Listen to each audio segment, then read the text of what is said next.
अब हम question number 4 solve करेंगे। क्वेश्चन नंबर 4 है, prove that the tangent draw at the ends of a diameter of a circle are parallel. Question number 4 में कहा गया है कि सिद्ध कीजिए कि एक वृत्त के व्यास के दोनों सिरों पर खींची गई स्पर्श रेखाएं एक दूसरे के समांतर होती हैं। द टेंजेंट यानी स्पर्श रेखा ड्रॉ की यानी खींची गई at the end of a diameter यानी व्यास के सिरों से ऑफ ए सर्किल एक वृत्त के आर पैरेलल समांतर होती है। एक वृत्त के व्यास के दोनों सिरों पर खींची गई स्पर्श रेखाएं एक दूसरे के समांतर होती हैं। ये समांतर किस तरह हम सिद्ध करें? ठीक है, ये दोनों एंगल अगर 180 डिग्री के हों, ये दोनों एंगल भी 180 डिग्री के हों, इस एंगल का और इस एंगल का जो सम है वो 180 हो, या ये एंगल और ये एंगल दोनों इक्वल हो, तो ये सारी प्रॉपर्टीज़ हैं वो ये शो करती हैं कि ये दोनों जो टेंजेंट है वो एक दूसरे के पैरेलल हैं। ओके, देखिए ये हमने डायग्राम बनाया है। इसमें ए बी एक डायमीटर है, ए बी एक व्यास है किसका? एक ओ सेंटर वाले सर्किल का, ओ केंद्र वाले वृत्त का ए बी है वो एक व्यास है। ओके, इस डायमीटर के जो दोनों एंड पॉइंट हैं, दोनों सिरे हैं, उन पर स्पर्शजा है वो ड्रा की हुई है, स्पर्श रेखा है वो ड्रॉ की हुई है। ये है पी स्पर्श रेखा और ये है क्यू, यानी ये दोनों स्पर्श रेखा है उनको नाम दिया गया, ये पी है और ये क्यू है। ओके, और ये स्पर्श बिंदु है, पॉइंट ऑफ कॉन्टेक्ट ए और B. Okay, A B is a diameter of the circle P and Q are two tangents, कि ए बी है वो एक वृत्त का व्यास है, पी और क्यू आर दो स्पर्श रेखाएं हैं। ओ ए एक रेडियस है, केंद्र को इस स्पर्श बिंदु से मिलाने वाला जो रेखाखंड है ये ओ ए, ये एक त्रिज्या है, ये परपेंडिकुलर है किसके? टेंजेंट पी के। ये हमने पहले पढ़ चुके हैं ये थ्योरम कि जो त्रिज्या है वो स्पर्श रेखा पर लंब होती है। ठीक है, और ये स्पर्श बिंदु होता है ए। कहने का मतलब ये जो त्रिज्या है वो और ये जो स्पर्श रेखा है वो दोनों एक दूसरे को जहाँ मिलती है वहाँ 90 डिग्री का एंगल बनता है। ठीक है, यहाँ भी 90 डिग्री का एंगल है और यहाँ भी 90 डिग्री का, यहाँ भी 90 डिग्री का, यहाँ भी 90 डिग्री का। Okay, O B perpendicular Q, इसी तरह ये ओ बी भी है, वो भी रेडियस है, और जो क्यू है वो भी एक टेंजेंट है, ये भी इस पर परपेंडिकुलर है।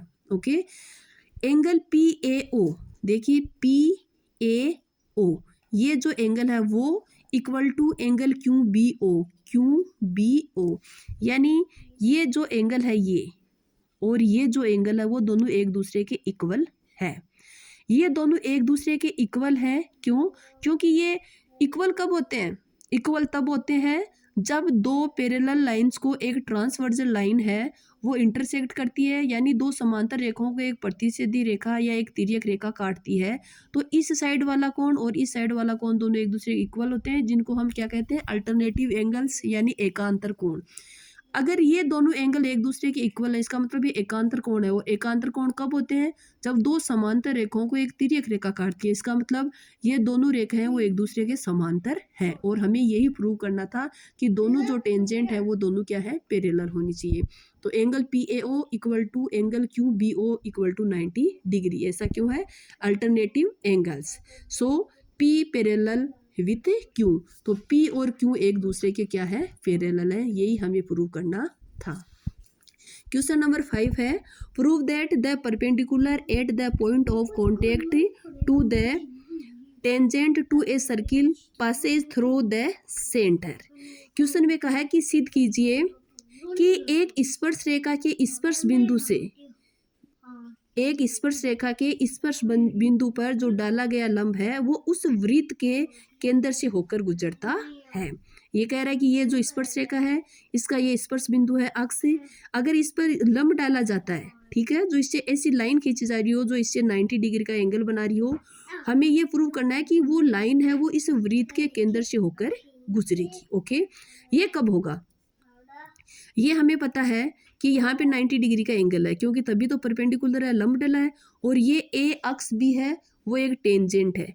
अगर ओ अक्ष और बी ये समरेख हो, यानी ये तीनों एक ही लाइन पर स्थित हो, तो ये क्या हो गया, ये इसके केंद्र से होकर गुजरेगा, क्योंकि ओ है वो इसका सेंटर है, अक्स है ये पॉइंट ऑफ कांटेक्ट है, संपर्क बिंदु है।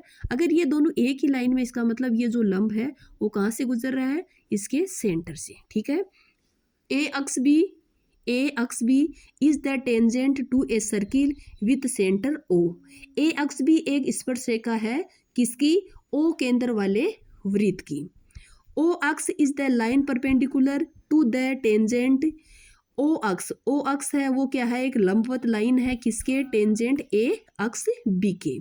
A X B at the point of contact X, यानी ओ अक्स है वो एक परपेंडिकुलर लाइन है जो ए अक्स बी टेंजेंट यानी ए अक्स बी स्पर्शरेखा को पॉइंट ऑफ कॉन्टेक्ट यानी स्पर्श बिंदु अक्स पर मिलती है। एंगल ओ अक्स बी ये एंगल ये 90 डिग्री का है, क्योंकि हमें पता है रेडियस और टेंजेंट है वो एक दूसरे को एक लंबवत काटती हैं, यानी जहाँ भी मिलती है 90 डिग्री का एंगल बनाती हैं। ये 90 डिग्री है और ये भी 90 डिग्री। देखो, और अगर ये 90 डिग्री है तो फिर ये भी 90 डिग्री है, क्योंकि लीनियर पेयर ऑफ एंगल रेखिक कोण युग्म की एक रेखा के एक साइड में ज़्यादा से ज़्यादा जितने भी कोण बनते हैं उन सब का जो टोटल है सम है वो 180 डिग्री हो सकता है। तो O X B plus B X Y ये दोनों एंगल हैं, उन ये भी 90 डिग्री का है और ये भी 90 डिग्री का है, क्योंकि जो स्पर्श रेखा है वो और जो त्रिज्या है वो एक दूसरे को 90 डिग्री के एंगल पे मिलती है। अगर ये 90 डिग्री का है तो ये जो बच गया वो भी 90 डिग्री का ही है, क्यों, क्योंकि इनका जो सम 180 होना चाहिए और 180 में से अगर 90 डिग्री लेफ्ट है तो फिर जो बचा है वो भी क्या होगा, 90 degree.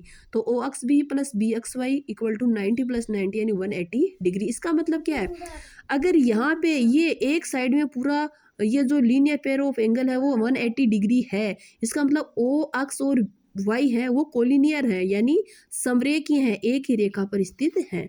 So O X Y is collinear, so O X passes through the centre of the circle.